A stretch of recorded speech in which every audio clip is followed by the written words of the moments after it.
Let's now bring in Anna Matveeva, Senior Visiting Research Fellow at the Russia Institute, King's College, London. Thanks for speaking to France 24. Thank you. So how do you assess this week's diplomacy? Is it a win for Ukraine overall or not? I think that there is fundamentally nothing has changed. We have seen a lot of Trump-driven events, but we're back to square one. The meeting in London comes on the back of series of similar meetings where everybody declares commitment to Ukraine and more weapons to Ukraine, but the only game in town they really have is to make President Trump to be on board, because Europeans do not have decisive cards to play against Russia. Whatever cards they had, but they largely have dealt them already. So their only tactics is trying to use the US to be harder on Russia. One week it works, the other week it doesn't work. So, but in that sense, we are back to square one because the largest European weapon was the frozen Russian assets.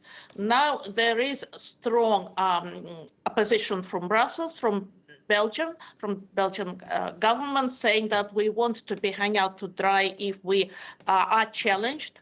That kind of seizure of international assets maybe not is going to help Ukraine much, but it's certainly going to make major implication of the security of their international and especially European economic structures. Investments are going to flee our depositories. So it's a pretty risky move. So far, the European leaders, France especially, have been quite cautious about that. In terms of supplying more missiles, this is not new, but the European stocks have been depleted. So they either have an option to increase production, which will take certainly years, or they will need to buy missiles somewhere on the weapons market.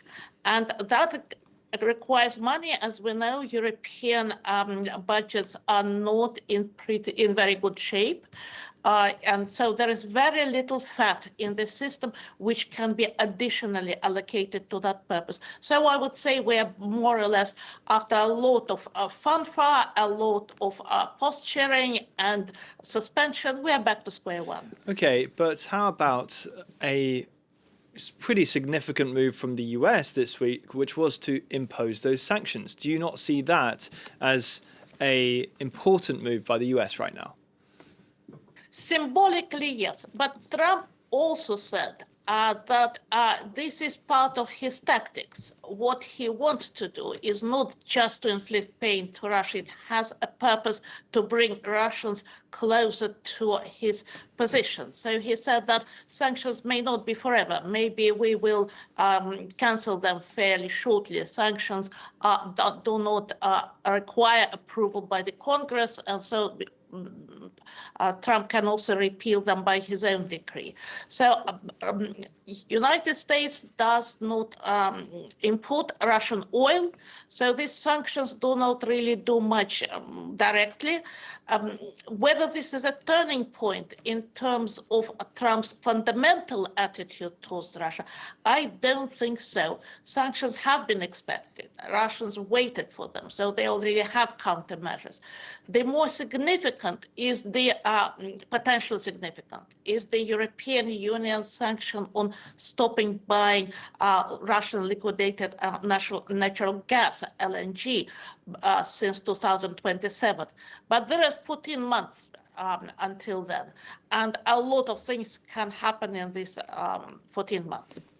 Okay, so let's talk a bit more about those efforts to toughen moves against Russian oil and gas. What more can the coalition of the willing, which is meeting today, do to make this a more urgent matter? The ability to make sanctions effective is directly dependent on your ability to enforce them.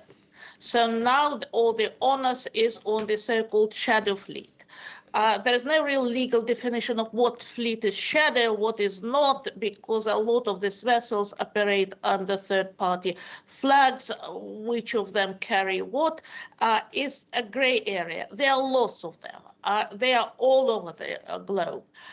There's hundreds of routes. So going after each and every vessel would require huge law enforcement capacity, and it can be that an elephant will give birth to a mouse. So that can be, again, very newsworthy, as we've seen this ship detained in France, later released. But in the end, to make it like really effective, really hurt Russia, that's not possible. And I'll tell you why. Because China, India, other major economies will have to continue to buy Russian oil, not because they love Putin or hate Ukraine, but because simply there is not enough oil in the world in the kind of quantities which they require. They do not have alternatives to procure huge amounts of oil very rapidly from somewhere else. Oil, since sanctions were announced, oil prices have already been going up. And we will probably see that trend further on. Energy prices would go up. And that's not very good news for the global economy. And that's maybe not the worst news for Russia either. If prices go up, then surely Russia gets more money for the oil it does sell, no? Yes, but they already have accumulated state reserves. So in that sense, their macroeconomic stability is pretty solid. If there is a storm, there may be some kind of a bit of a storm, they do have that kind of cushion which would allow them to pull through for some time. So in that sense, the ability to hurt Russia kind of decisively and immediately is extremely limited just by the virtue of Russia having enormous natural resources itself. The economic team is being very prepared, and Russia has already been living under sanctions for the fourth year, and they know quite well how to work around them. Now, you are an expert in peace building. The picture you've painted so far is it's incredibly difficult to make any progress towards peace whatsoever. What do you think needs to happen next for a ceasefire to be even remotely in view?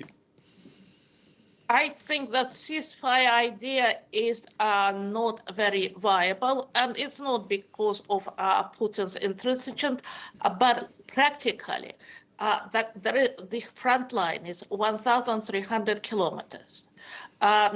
We have a lot of gray areas. Part of the village is controlled by Russian troops, part of the village is controlled by Ukrainian troops. They attack, counterattack, territories change hands. So we do not have like trench warfare, that you will have a big army on one side and the other army on the other side. So it is very difficult to actually say in practice where the front line is. Secondly, who is going to monitor it? Each side is, of course, there will be violations. It's impossible to imagine that everything would be just completely ideal. So there should be some kind of regime to monitor ceasefire, especially if it's temporary ceasefire. So attempts to negotiate ceasefire may be more difficult than negotiate the actual peace settlement. And here we have two notions of peace, and that's very important. We have transactional notion, which is Trump's art of the deal, which is based on compromise, maybe not very fair, maybe a little bit of power play involved, but it stops fighting, and peace arrives.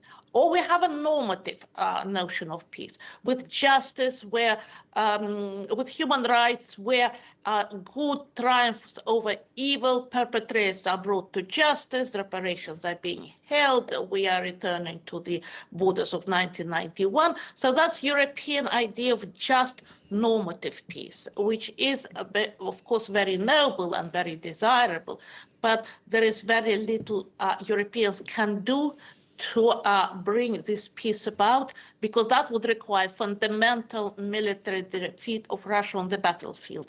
And we are nowhere close to that. So we will be looking at transactional peace, Trump type of peace, yes, where there will be further bargaining, and I think it's going on as we speak. Russian-American dialogue continues behind the scenes, of course, but certainly it's a living process. And that's how this war is going to end. Fascinating insights. Anna Matveeva from King's College London, thank you so much for your time today. Thank you.